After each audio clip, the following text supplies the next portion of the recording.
Yeah, so I asked these questions like, what is the relevant thing that would be more?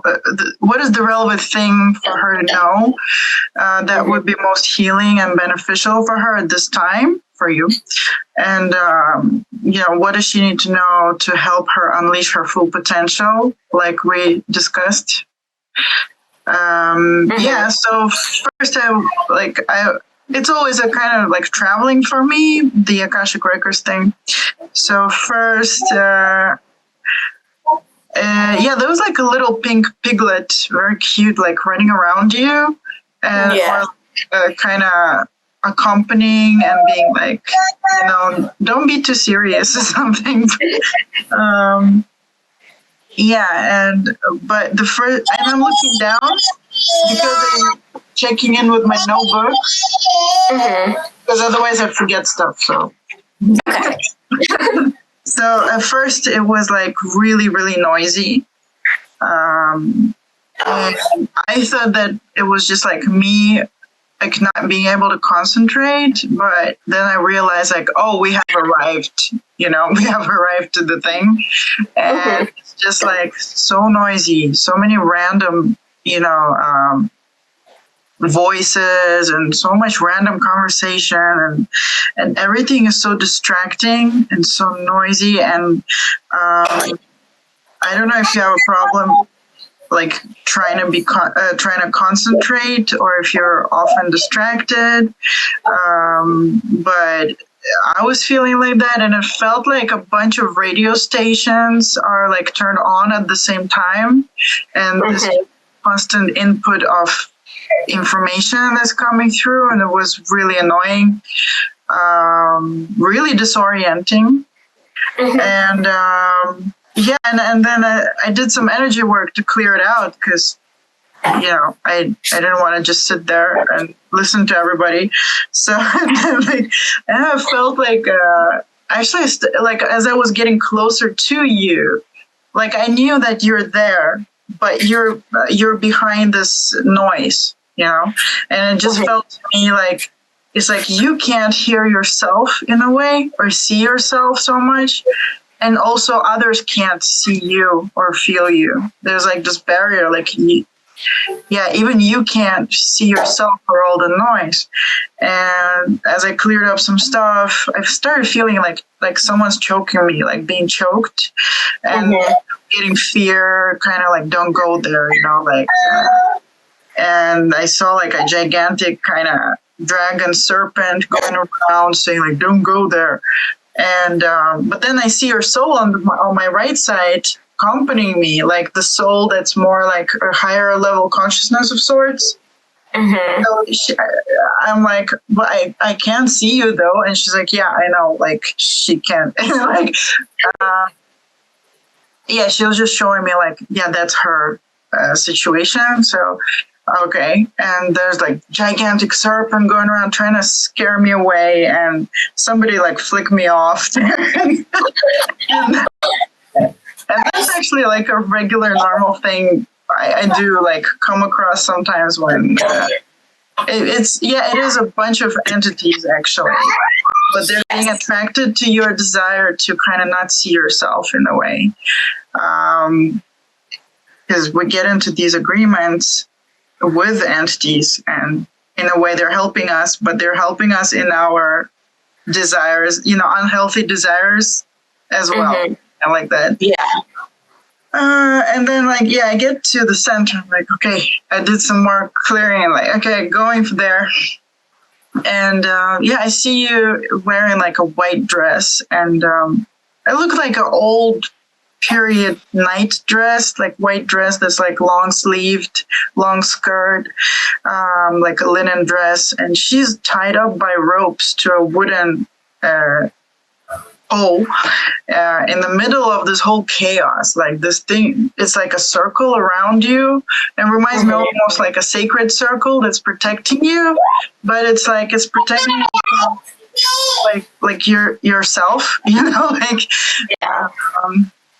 so it's not like a healthy sacred protective circle. It's more like from yourself. And you're then the whole thing like turns into a desert, and then this whole, there's a circle around you of like sandstorms. The whole thing kind of looks like the movie Dune, if you've seen it. It's crazy that you say sandstorms and stuff and all of what you're saying. So, because I've seen that since I was a kid. Like anytime I close my eyes, it starts off with sandstorms before I can see like the colors and geometric shapes and stuff like that. So, yeah. Yeah. And I didn't actually see the movie Dune, but I saw many commercials, and like it just reminded me of the word Dune, like the movie Dune. You know, I don't know what the movie's about. Maybe that makes sense. I don't know. So, and I saw your head was like down, and she was very dehydrated. And I asked into what is this dehydration, because it's in the desert too, and desert storms, and it's hard to see anything. And the dehydration part was about like, water as in life force, like life, going with the flow, emotions, and just the feeling of being alive. Like the juice, the life juice. The life juice was like she was dehydrated. Like she wasn't feeling much life. And it felt a bit like she was almost like a shell of herself. Very dehydrated. And so it was hard to see in and out. And I asked again. I'm like, okay, well, what? I often, like when things get too far away, I keep asking the same question from the beginning. So I said, okay, so what can she do to unlock her full potential from this situation? We're in this situation. What now? And then I heard like her voice, like kind of, your voice, your opinion of what should be done. And like, oh, it should be burned, like she should be burned. And I'm like, oh, what do you mean? And like a witch, or I mean, it looked like a witch kind of burning pole. So what do you mean? And then I understood like the whole situation just should be burned. Like that state of being should be gone. That state should be gone. And I'm like, okay, well, how do you propose to do that? And I just see like a big X on her, like that, like that should be gone. And I was just like, well, that's not very nice. Like maybe, there are other ways to do it. Like what's going on with that? What if kind of like, like destroy her, like she should be gone. Okay. Like what do you propose to do? Like, after that, and then it's like, the beautiful children should be in the center.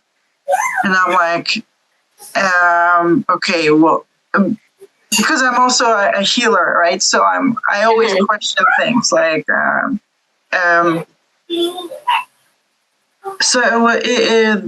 the realization came like to me, and that was the not nice thing that came through, but is the thing that needs to be kind of gone. Distorted, like it's a very like multiple lifetime karmic thing. Mothers sometimes just felt like they're sacrificing themselves for the kids, so it's like they're canceling their life. Dehydration, like, okay, I'm just gonna put a cross on myself. I need to sacrifice myself for the kids. The kids are my life now. And then I'm not saying like, I'm not judging any of this. I'm just like saying what I'm seeing, right? And then it would be like the kids are the life now. But then I'm hearing also, but she has the right to live and to shine too. Like having kids is not necessarily put a cross on yourself. And even though that can be so hard, right? Sometimes mothers would be like, okay, well, I sacrificed, and we can see it in many cultures, like it's not a secret when mothers say like, okay, I sacrificed myself for you. So then they start to live like vicariously through children, kind of like what I didn't get to do or my dreams that I put a cross on, like you kids need to do now, and it's a kind of ownership of the kids when that came through the putting an X on herself. So now it's like, oh, you owe me, or like an ownership of the kids, like, you're mine, kind of like this. And it's like an unhealthy balance. Yeah. That, I mean, obviously no judgment there. But another like scene that came through was, okay, so I see this little girl, she's wearing white stockings, like thick stockings, and she's dressed like really perfectly nice and cute, and like little dark red shoes with like a strap and like a pleated skirt. And I see her in a child room, which is very big and it has many toys. But like she goes towards a sewing machine. Like the sewing machine is kind of old style, like mint green color, and it has that wheel that you kind of do with your, like you have to rotate it with your hand, not like these days you have a motor.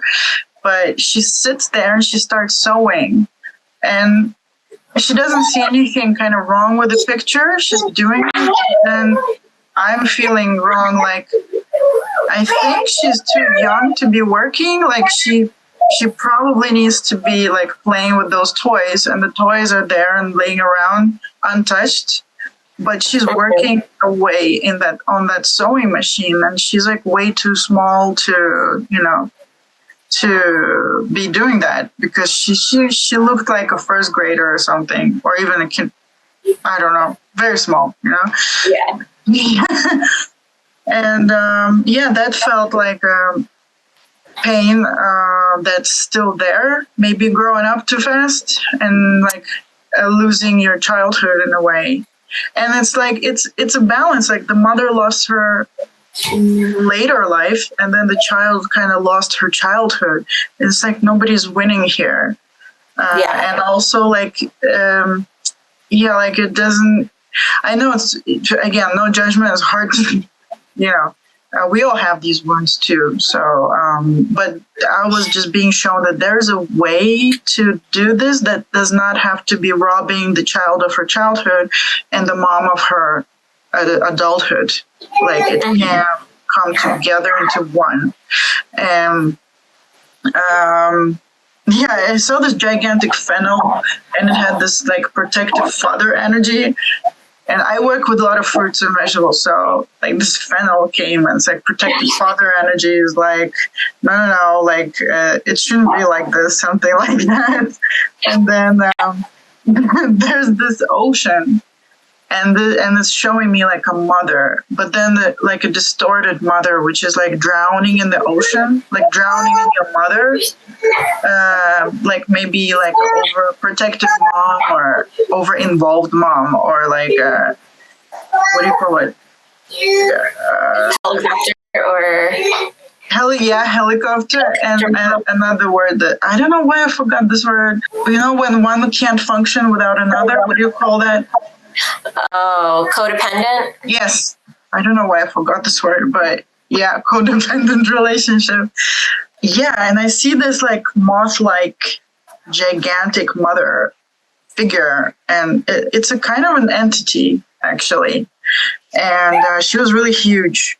And she was an entity that kind of like participates. That big like woman, and she had like kind of moth-like wings behind her, and she's like really gigantic, and she's like a kind of distorted mom energy, which actually almost like is an umbrella for a lot of us people on Earth who have similar such relationships and who have similar such traumas, who have similar such karmic wounds and distortions about motherhood and childhood. And under her, and she had this gigantic skirt, which was a milky white and blue. it's milky white in a very similar way how the noise circle was around you, and it's impossible to see anything outside. And when her skirt's closed, you can't see inside. When her skirt's open, you can see inside, and it's just like space and darkness. And there are a lot of like stars. And I've understood that the stars were all the souls here on planet Earth, us, who share this karma of, who share this thing of distorted mother-child relationships, where somehow the mom is covering.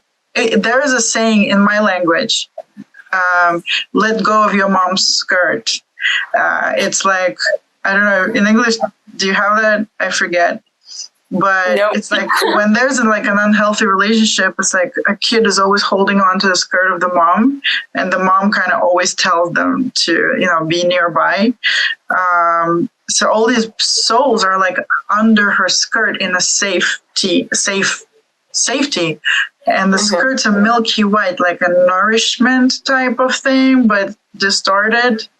Kind of like, oh, you're safe here, but if you go out of my skirt, I can't protect you anymore. And it's your risk. Go out at your own risk. So all these like stars are kind of gathered there under her skirt, not being able to see outside of her skirts, but also like not being able to see themselves, that they are capable of going out and becoming whatever the hell they want, like, free going, flying around the universe, wherever they want to go. They're stars, they fly around all the time. So it was like there's a need to rebalance that kind of motherhood thing for, to unleash your full potential.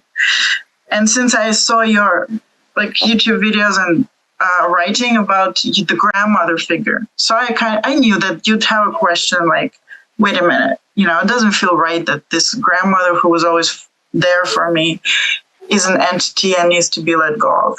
And is that?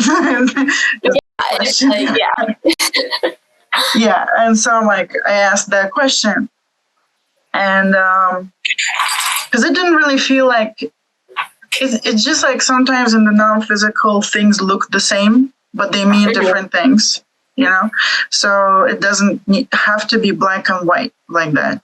And so I asked, like, who is the grandmother for Sara? I've seen this entity, which obviously is an unhealthy thing for many, many people who are still in this codependent relationship with their moms. Kind of like an enmeshment of life, like that. But the thing is, nobody has holes to fill. The truth is, nobody has holes to fill, but they believe that they do. So, I fill this hole for you, you fill this hole for me, and together we're good. But separately, we're full of holes, which is a false perception. Everybody's complete. So I asked, like, who's a grandmother for Sara? And I wrote it down because the words were kind of, if I say it by myself, I can end up talking for like half an hour. But when I write it down, it's like more precise. So I was shown, like, she's somebody who embodies like an authority figure, someone who knows more, who knows better, who can guide, who can protect, encourage, take charge, take responsibility, who can make wise decisions, and so on and so forth. She's embodiment of that capable adult woman. And also they say it's also her desire to do all those things for herself. It's also what I heard is for you. It's also your desire to do all those things for yourself. It's like it's your desire to experience a transition, which would be you unleashing your full potential, to experience a transition where you embody this capable, mature woman, wise woman who, doesn't need to look like a grandma. She can look like actually Sara. She can look like you. She doesn't need to be that capable human being. Doesn't need to look like a grandmother, or be clothed in grandmother image. She can be clothed as you, like the young Sara. Mm-hmm. So, for example, like, she is always there for you, right? She has always been there for you, but they mirror everything back. They're like, Sara has a desire for a transition where she knows that she's always there for herself. Mm-hmm. And like, she always has Sara's back. And then they're like, Sara has a desire for a transition where Sara always knows that she has her back. And like, that woman is always keeping her protected. Yes, but then there's a desire for a transition so that Sara can feel that she's safe. Almost like, and then she's safe. Why? Because she has her back. And because she's the one who has her back, she's always there for herself. She's always there who's gonna do the protecting of herself too. But the opposite side of it is feeling safe. So like, Sara can be the opposite, or like, this woman is forgiving, nurturing, nourishing, and compassionate. But they're like, Sara has a desire for a transition to feel that she's always forgiving of herself, nourishing of herself, nurturing herself, being compassionate for herself. Like, she doesn't need that energy to come through another image of a grandmother. Like, that is within you already. And it's like, that grandmother and you are both you, but they're like saying, you don't need to be split into these two selves. Mm-hmm. You can unite into one, where, you don't need to change clothing of an older woman and a younger daughter type one, and they have this relationship even within yourself. It's like, within yourself you have a mom and you have a younger daughter person, and they're having a kind of codependent relationship. Mm-hmm. Inside of yourself. But they're like, she has a desire for a transition where it's actually one you, no matter how you look like. Young, old, I don't know. Like, you have always been there for yourself, just only through the face of a grandmother. But it was you.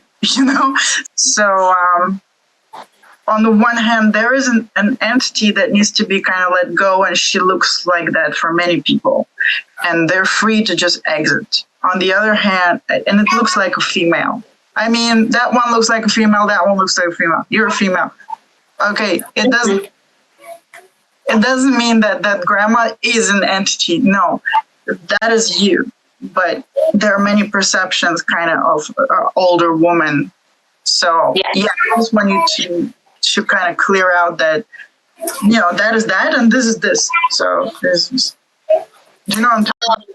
Were you able to pinpoint what it was on my throat? Because I've been working towards trying to clear my throat chakra for a while and still not able to pinpoint it. So when you brought up that like fear squeezing on the throat feeling earlier on, I was like, okay, like, she's there.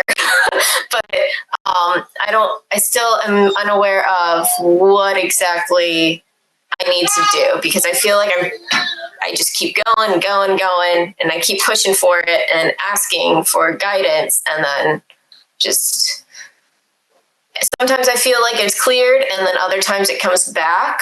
So I'm not sure if it's just something I'm constantly going to have to live with and always battle against in order to open it back up, or if it's just something that I can officially be rid of.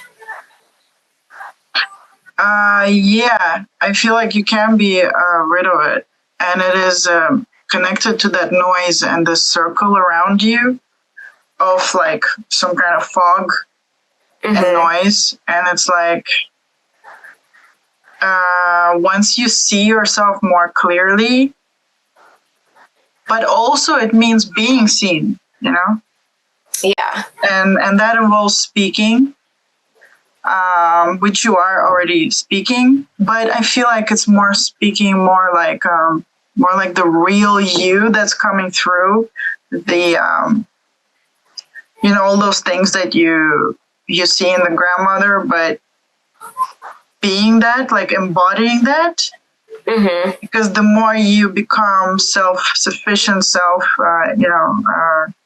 protecting yourself, the real you, the true you, like I feel like that noise and all that stuff is gonna like drop, but it won't happen in one day. It will be like in pieces. So yeah, so it's a process, but also it can be faster with actually healing, like in things that I've been trained, shamanic healing, where you would be helped to let go of stuff like faster, instead of going through it very, very slowly. But also not in one day, but easier and faster anyway. Yeah, so it's something we can do like later, I guess, because today I've already done kind of enough energy work that it should settle down. Yeah, but it can be the next thing. We can focus specifically on your throat. Yeah, like specifically on that. Cool. Yeah, I'd like that. Because you definitely clarified a lot of really good key points about things that happened in my life. The codependency, the me having to grow up too fast, having to be the mother for my mother, and then me doing my best to make sure my children stay children for as long as possible and giving them a beautiful life and learning all about childhood development in order to give them, you know, the best foundation for them, and do my best to not repeat what was done before me to me, and I'm sure generations before my time as well. So breaking the cycle is really hard. And so like that skirt thing that you're talking about, getting out from the skirt is like what I feel like the journey that I am definitely on. So it's just, yeah, I guess how to clear that noise, really. Because it's all around. You're right. It is all around. Many distractions and many things trying to get my attention. So. Yeah, and the color of that noise is white, like white noise, like a milky substance. I'm like, yeah, that's just. Yeah. Or I am really appreciative of the work that you did. It's really cool to see you at work with the energy realm, and I'm really appreciative of what you do and that you use your gifts to help people. It's a beautiful thing that you do. So I appreciate that. Yeah, I guess I was thinking it would be worse than it came through. I was expecting it to be worse. I guess it came through not that bad. I'm okay with sharing it. The reason why I think it's not as bad for me personally is just because I have been doing a lot of dark healing for like over a decade. So like I went through extreme childhood trauma. And so after that, it's just been a constant like journey of going from kind of narcissistic as a teenager and not wanting to be in tune with myself to once I became a mom, everything just like bam, hit me in my face and I had to deal with it. So then from that point on, it was like, I had to deal with the anger and I had to deal with being angry with my mom for being the way that she was. And then from there, it went from like the anger to the healing to where I'm at now. And realizing, as you said, grandmother is me and my full potential is there, but how do I reach it is like where I'm at. So, yeah. That's why actually shamanic healing can help a lot. I'm not saying that's the only type of healing. Like, no. Yeah, I also felt like the reason this big thing came through was because you were already picking at it for a long time. And like a lot of it has been gone, like worked on. So now it's like this gigantic, it feels like a big shift is coming through.